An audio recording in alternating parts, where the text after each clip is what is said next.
আজ 19শে মে 2026 আমরা এমন একটা স্টককে নিয়ে কথা বলতে চলেছি যে স্টকটা আমাদেরকে একদম অন্য চিন্তাভাবনা লেভেলে নিয়ে যেতে চলেছে। আমি যে কোম্পানিটা কথা বলেছি বন্ধুরা, সেই কোম্পানিটা একটা সময় আমাদের দুর্দান্ত রিটার্ন দিয়েছিল, কিন্তু আস্তে আস্তে হতাশার মধ্যে নিয়ে এসছে।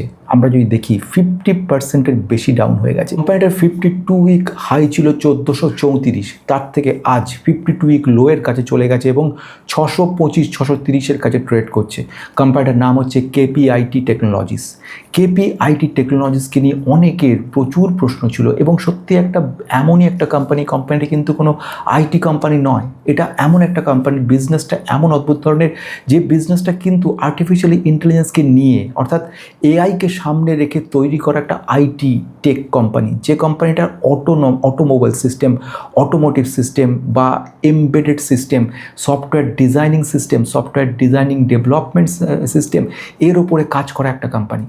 সবচেয়ে বড় প্রশ্ন হলো এই কেপিআইটি টেকনোলজি এমন কি ঘটনা ঘটলো যে কোম্পানি এত বড় প্রমিসিং ছিল, সেখান থেকে পড়তে কেন, কিভাবে, কোথায় জাস্ট রয়ে গেছে এই মুহূর্তে, রেজাল্ট কী দিয়েছে আমাদেরকে এবং ভবিষ্যৎ কী রয়েছে কোম্পানিটার, কেন কোম্পানিটা এত কিছু হওয়ার সত্ত্বেও আজকে আমরা বলতে বাধ্য হচ্ছি কোম্পানির কিছু নেই, কেন?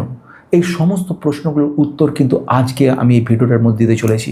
ভীষণ গুরুত্বপূর্ণ, টু দ্য পয়েন্টে কিন্তু আজকে অ্যানালিসিস করছি, একটা ডিপ ড্রাইভ অ্যানালিসিস করতে চলেছি। তো কোম্পানিটার নাম হচ্ছে কেপিআই টেকনোলজি। তাহলে আজকে আমি যে কোম্পানিটার কথা বলবো, কেপিআই টেকনোলজি, এই কোম্পানিটার আমরা কিন্তু আজকে দেখব ফান্ডামেন্টাল নিয়ে কথা বলবো, আমরা এই কোম্পানির টোটাল বিজনেসের নিয়ে কথা বলবো, এই কোম্পানির অর্ডার বুক নিয়ে কথা বলবো, প্রচুর যেসব অর্ডারগুলো রয়েছে অর্ডার এক্সিকিউশন লেভেল নিয়ে কথা বলবো, ম্যানেজমেন্টের ব্যাপারে বেশ কিছু পজিটিভ নিউজ শোনানোর ব্যাপার রয়েছে শেষ হয়ে যাওয়া অবস্থায়, কিন্তু সেই অবস্থাতেও এখনও যে বড় বড় রিস্কগুলো আমাদেরকে পেইনফুল করে তুলতে পারে ভবিষ্যতের ক্ষেত্রেও, সেই গুরুত্বপূর্ণ বিষয়টাও কিন্তু আজকে আমি বলতে চলেছি। খুব গুরুত্বপূর্ণ যেসব পয়েন্টগুলোর মধ্যে আরেকটা ইন্টারেস্টিং পয়েন্ট বলা রয়েছে, সেগুলো সবই একসঙ্গে বলবো। নতুন থাকলে সাবস্ক্রাইব করে রাখবেন, পুরোনোদের অজস্র লাইক কমেন্ট মুক্ত করে আমাকে সবসময় তোমাদের উৎসাহে উদ্দীপনায় কিন্তু আমার একটার পর একটা ভিডিও করে তোলা। এবং সত্যি বলতে কি, যখন কখনো মনে হয় যে ক্লান্ত হয়ে পড়ি, তখন সেই মুহূর্তে তোমাদের দুরন্ত কমেন্টগুলো আমাদেরকে উৎসাহিত করে আমাকে এবং মনে হয় যে এগিয়ে। প্রথম যে বিষয়টি দিকে যাব, এই যে কোম্পানিটা কেপিআই টেকনোলজি, এই কোম্পানিটা কি আইটি কোম্পানি? নো। এই কোম্পানিটা কি আর্টিফিশিয়াল ইন্টেলিজেন্সের ভয়ের কারণ হতে পারে, ভবিষ্যতে একটা মারাত্মক পরিস্থিতি হতে পারে? নো। কারণ কোম্পানিটা নিজেই এআইকে নিয়ে কাজ করছে। কোম্পানি বেসিক্যালি কাজ করে যেটা, সেটা যদি কয়েক লাইনের মধ্যে বলি, অটোমোটিভ সফটওয়্যার কোম্পানির মধ্যে কাজ করে কোম্পানির ইভির সফটওয়্যার তৈরি করে দিচ্ছে, কোম্পানিটা অটোনমাস ড্রাইভিংয়ের কাজ করছে, কানেক্টেড ভেহিকেলসগুলোর মধ্যে লিঙ্ক তৈরি করছে, এডিএএস সিস্টেমে কাজ করছে, এছাড়া সফটওয়্যার ডিফাইন্ড ভেহিকেলস সেগুলোর হিসেবে কাজ করছে, মিডিলওয়্যার হিসেবে কাজ করে ভেহিকেলস ইলেকট্রনিক পার্ট সেগুলো তৈরি করছে। বড় বড় যে সমস্ত কোম্পানিগুলো সারা বিশ্বে রয়েছে, যেমন টয়োটা কোম্পানি, যেরকম বিএমডাব্লিউ, রনাল্ড, কিংবা হন্ডা, কিংবা এছাড়া মার্সিডিজ, এছাড়াও বড় বড় গ্লোবাল যেসব ক্লায়েন্টগুলো আছে তাদের ওইএম যারা রয়েছে, অরিজিনাল ইঞ্জিনিয়ারিং ম্যানুফ্যাকচার যারা করছে, তাদের কিন্তু ডাইরেক্টলি এ সার্ভিস দিচ্ছে। বুঝতে পারা যাচ্ছে কোম্পানিটা কতখানি ক্ষমতা রয়েছে। তো সেই কোম্পানির ক্ষেত্রে আজকে এই মুহূর্তে এআই কোনো নেগেটিভ ইম্প্যাক্টই ফেলছে না। যেটা হচ্ছে সেই ব্যাপারটা কিন্তু একটু বুঝতে হবে। প্রথম ঘটনার দিকে বলবো, সেটা হচ্ছে কোম্পানিটা কিন্তু বেসিক্যালি আর্টিফিশিয়াল ইন্টেলিজেন্স ড্রাইভিং সিস্টেমের উপর কাজ করছে, ডায়াগনস্টিক ব্যাপারগুলো দেখতে পাচ্ছে, এছাড়াও যে স্মার্ট ককপিটের উপর কাজ করে, অটোনোমাস সিস্টেমের উপর কাজ করছে, এআই ইনফিউজড মোবাইল যে সলিউশন সেগুলোর উপর কাজ করছে। তাহলে এবারে আসছে প্রশ্নটা যে তাহলে কোম্পানিটা যখন এত সুন্দর অবস্থা, তাহলে কেন ডাউন হয়েছে? তাহলে আজকের প্রথম উৎসাহের জায়গায় যাব, সেটা হচ্ছে কেনটা না জানলে বাকিগুলো জানা যায় না। প্রথম ঘটনা সেটা বলবো, একটা গ্লোবাল সিচুয়েশন তৈরি হয়েছে, যে সমস্ত অটোমোটিভ কোম্পানিগুলো ছিল তাদের ডিমান্ডটা অনেকটা পড়ে গেছে, নাম্বার 1। নাম্বার 2, যেখানে আমি বলবো সেকেন্ড সিচুয়েশন, গ্লোবাল রিস্ক তৈরি হয়েছে, বাইরে বিদেশের ডিমান্ডগুলো ছিল সেটা কমে গেছে, রিস্ক তৈরি হয়েছে, গ্লোবাল একটা টেনশন তৈরি হয়েছে। এরপর যে সমস্ত অটোমোটিভ কোম্পানিগুলো আছে তারা ইনহাউস নিজেরাই সব সফটওয়্যার তৈরি করছে, বাইরের সব কোম্পানির উপর ডিপেন্ডেন্সি কমে গেছে, এটা একটা বড় কথা। এরপরে যে ঘটনাটা করছে সেটা রেজাল্টে যদি দেখবেন 12%-এর বেশি রেভিনিউ গ্রোথ যদিও বা জেনারেট করেছে, সবচেয়ে মারাত্মক সিচুয়েশন তৈরি করছে নেট প্রফিট। প্রফিটেবিলিটি 33% ডাউন হয়ে গেছে, 33% পড়ে গেছে। ঠিক এইটাই একটা বড় কারণ হয়েছে কোম্পানিটার এই সিচুয়েশন আসার জন্য। যদি সেটা না আসে তাহলে কিন্তু কোম্পানিটা ভালো মাপের একটা পজিটিভ ব্যাপার আসতে পারতো। এছাড়া আরেকটা কারণের কথা বলি, ফরেন ইনস্টিটিউশনাল ইনভেস্টর কিন্তু আমাদের কন্টিনিউয়াসলি সেল করে চলেছে। আমি যেটা বলবো, ভ্যালুয়েশন একটা সময় কোম্পানিটা হাই ভ্যালুয়েশন ছিল, এখন ভ্যালুয়েশনটা অনেকটা একটা কারেক্টেড মোডে চলে এসেছে। কারণটা কথা বলা যেতে পারে। নেক্সট যে ইম্পর্টেন্ট পয়েন্টটা সেটা হচ্ছে, কারণটা তো বুঝলাম, ঠিক এই কারণ যেরকম profitability problem, global risk problem, এছাড়া নিজের অটোমোটিভ কোম্পানিগুলো নিজেরা ইন হাউস প্রোডাকশন করে নিচ্ছে এই ব্যাপারটা। এছাড়া রোনাল্ড বলে একটা কোম্পানি রয়েছে যাদের সঙ্গে একটা প্রজেক্ট রয়েছে, তাদের বেশ কিছু অর্ডার আপাতত বন্ধ আছে, এটাও আরেকটা কিন্তু গুরুত্বপূর্ণ পয়েন্ট। তৃতীয় পয়েন্টের দিকে, দ্যাট ইজ দ্য অর্ডার। এই অর্ডার যদি আমরা দেখি এই মুহূর্তে কোম্পানির ক্ষেত্রে, কোম্পানি অর্ডার কিন্তু হিউজ লেভেলে অর্ডার আছে, অর্ডার কিন্তু কোনো খামতি নেই। আমি যদি বলি একটা এক্স্যাক্ট ডেটা যদি দেখাই, এই মুহূর্তে গত কোয়ার্টার Q3 ফাইন্যান্সিয়াল 2026-এ যেটা ছিল, টোটাল টিসিভি বলে এটা, তো এই টিসিবি টোটাল যে ভ্যালুয়েশন যদি দেখি অর্ডার বুকে $202 মিলিয়ন ছিল।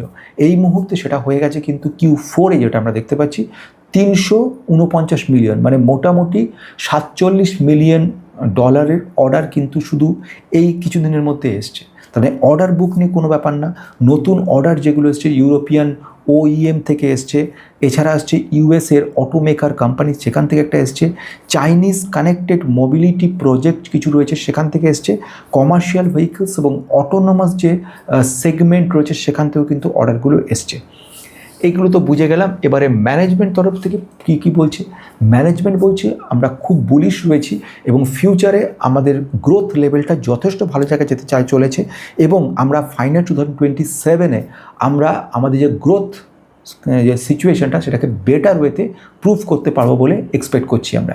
তাহলে ম্যানেজমেন্টও খুব বুলিশ রয়েছে। এবারে আসবো রিস্কের দিকে আসার আগে এর যে পজিটিভ পয়েন্টগুলো সেগুলো নিয়ে একটু আলোচনা করে নিই। যেমন এই কোম্পানিটার ক্ষেত্রে সবচেয়ে বড় স্ট্রং পয়েন্ট রয়েছে artificial intelligence. AI base solution এরা তৈরি করছে এবং তার উপরে কিন্তু কাজ করে চলেছে। এবং আরেকটা ইন্টারেস্টিং পয়েন্ট রয়েছে, এদের হাই এন্ট্রি ব্যারিয়ার বলে, অর্থাৎ এখানে যে কোনো সময় যে কোনো কোম্পানি কিন্তু ঢুকতে পারছে না, এখানে এন্ট্রি করার জন্য এদেরকে একটা কিন্তু ভালো এরিয়া তৈরি করেছে, যাকে আমি মোট বলবো না, কিন্তু বলবো যে একটা ভালো জায়গার নাম রয়েছে। ইউরোপিয়ান যে এক্সপোজার, এদের কিন্তু প্রচুর স্ট্রং এক্সপোজার রয়েছে, সেখানে ভালো মাপের এদের স্থাপিত রয়েছে এদের কোম্পানি। নেক্সট আমি যদি বলি, ইলেকট্রনিক ভেহিকলস এবং অটোমোটিভ সিস্টেম প্রায় প্লাস HDV টেল উইন বলা যেতে পারে, অর্থাৎ এই তিনটে কম্বিনেশন, ডেডলি কম্বিনেশন, যেটা খুব পজিটিভ রয়েছে। লং টার্মে এই যে OEM রয়েছে এদের সঙ্গে রিলেশনশিপ খুব ভালো রয়েছে। এছাড়াও আমি যেটা বলছিলাম, স্ট্রং অর্ডার পাইপলাইন রয়েছে। পাইপলাইনে শুধু এই 6 মাসের মধ্যেই আমরা দেখলাম প্রায় $47 মিলিয়ন অর্ডার চলে এসেছে। এবারে যখন ফাইনাল রিস্কে যাওয়ার আগে ম্যানেজমেন্টের কয়েকটা ইম্পর্টেন্ট পয়েন্ট আমি একটু সঙ্গে যোগ করব। যেমন ফাইনান্স 2027-এ ম্যানেজমেন্ট বলছে আমরা বেটার করব। নাম্বার 2 যেটা বলছে সেটা হচ্ছে আমাদের গ্রোথ অ্যাক্সিলারেশন বলে, এটা গ্রোথের গতি বেগটা বাড়বে মোটামুটি সেকেন্ড হাফ, ফাইনান্স 2027-এর সেকেন্ড হাফ থেকে বাড়বে। এরা এক্সপেক্ট করছে, যাকে বলছি ফিউচার গ্রোথ, তাদের প্রতি EBITDA বলে, earning before tax depreciation amortisation, এটা থেকে কোম্পানির রিয়েল প্রজেক্টটা এক্সপেক্ট করা যায়। টার্গেট করছে ম্যানেজমেন্ট এক্স্যাক্টলি 22 to 24% জাম্প করবে। খুবই বুলিশ, খুব ভালো কথা। এরা যেটা বলছে আর্টিফিশিয়াল ইন্টেলিজেন্স বেস করে আমাদের যে সলিউশনটা তৈরি করেছে, এর রেভিনিউ গ্রোথ আমাদের ভবিষ্যতে কিন্তু বাড়ানোর টার্গেট করে রেখেছি আমরা। এতগুলো ম্যানেজমেন্ট থেকে বুলিশ বলেছে। এবারে আসবো সবচেয়ে গুরুত্বপূর্ণ পয়েন্ট, রিস্কের দিকে। এখানে রিস্ক দেখে কিন্তু আমাদের এগোতে হবে। প্রথম রিস্ক যে কোম্পানিটা রয়েছে, কোম্পানি কিন্তু নেট প্রফিট অনেকটা পড়ে গেছে। নেট প্রফিট পড়ার কারণ হচ্ছে যেসব ক্লায়েন্টগুলো রয়েছে সেসব ক্লায়েন্টের মধ্যে সবচেয়ে বড় ক্লায়েন্ট যেটা রয়েছে রোনাল্ড, তারা কিন্তু তাদের যে EV ভেহিকলস সেটা কিন্তু বানানো কমিয়ে দিয়েছে এবং অর্ডার যেটা দিয়েছিল সেটা কিন্তু ক্যান্সেল করেছে অর্ডারটা। এটা ওদের কাছে একটা ধাক্কা, অর্থাৎ ক্লায়েন্ট কনসেন্ট্রেশন বলে, এটা কিন্তু KPIটির একটা মোস্ট পেইনফুল থিওরি, যার কারণের জন্য আমরা প্রফিটেবিলিটি এতটা নেগেটিভনেস দেখতে পেয়েছি। 2 নম্বর পয়েন্ট আমি বলবো সেটা হচ্ছে অটোমোটিভ সিস্টেমে স্লো ডাউন তৈরি হয়েছে। অর্থাৎ অটোমোটিভ সিস্টেম, ইভি মানেই তো টোটাল সফটওয়্যার এবং হার্ডওয়্যার, এবং সফটওয়্যার মানেই কিন্তু লাগছে সেগুলো আর্টিফিশিয়াল ইন্টেলিজেন্সকে। মানে এখন হচ্ছে কম্পিউটার উইথ হুইল বলতে পারি আমরা। কম্পিউটার হুইল মানে চাকাওয়ালা কম্পিউটার বলতে পারি মোটরকে, মানে কারকে। এমনই পরিস্থিতি হয়ে গেছে। 2 নম্বর পয়েন্ট বলবো, সেটা হচ্ছে ইউএসএতে যে রিসেশন আসছে অটো সেক্টরে, তার একটা ইম্প্যাক্ট পাওয়া যাচ্ছে, যে কারণের জন্য কিন্তু অর্ডারগুলো মানে এই মুহূর্তে এক্সিকিউশন লেভেলে যে কাজগুলো রয়েছে সেগুলো থমকে যাচ্ছে। এছাড়া আরেকটা কথা রয়েছে মার্জিন প্রেশার। অর্থাৎ এই মুহূর্তে এমপ্লয়ি কস্ট এবং এর যে র মেটেরিয়াল কস্ট, এগুলো কিন্তু প্রচুর দাম বেড়ে যাওয়ার জন্য এর একটা নেগেটিভ ডিসরাপশন এবং কম্পিটিশন দুটোই কিন্তু খুব গুরুত্বপূর্ণ পয়েন্ট। এতদিন পর্যন্ত এআইয়ের উপরে টোটালি কিন্তু কেপিআইটি কাজ করে যাচ্ছিল। প্রেজেন্টলি HCL টেকনোলজি কিন্তু এই মার্কেটে ঢুকেছে। ফলে এআই নিয়ে যখন এরা এগোচ্ছে এত বড় কোম্পানি, তখন এরা একটা কম্পিটিশনের মুখোমুখি পড়তে হচ্ছে। এবার খুব ইন্টারেস্টিং জায়গায় যাবো, সেটা হচ্ছে টেকনিক্যাল সিচুয়েশন, অর্থাৎ টেকনিক্যাল অ্যানালিসিস বলতে পারি আমি এটাকে। টেকনিক্যাল অ্যানালিসিসে যে আমাদের সাপোর্ট যেটা রয়েছে, সাপোর্ট যেটা 680 রয়েছে, 680কে যদি যখন ভাঙছে তখন সেটা 625-এ চলে যাচ্ছে। 625টাকে আমরা বলছি স্ট্রং সাপোর্ট, এখানে দাঁড়িয়ে রয়েছে 52 উইক লোয়ের কাছে। এবার আমি কি বলছি, আমার যদি আপসাইড, অর্থাৎ এটাকে আমি বলবো রেজিস্ট্যান্সের প্রথম রেজিস্ট্যান্স 750, এটাকে যদি ভাঙে তাহলে 820 হচ্ছে একটা অ্যাকচুয়াল রিকভারি সিচুয়েশন। এই 820-তে আসার পরেই কিন্তু কোম্পানিটা আবার মানে গতি পাবে এবং তারপরে ওপরের দিকে দৌড়বে।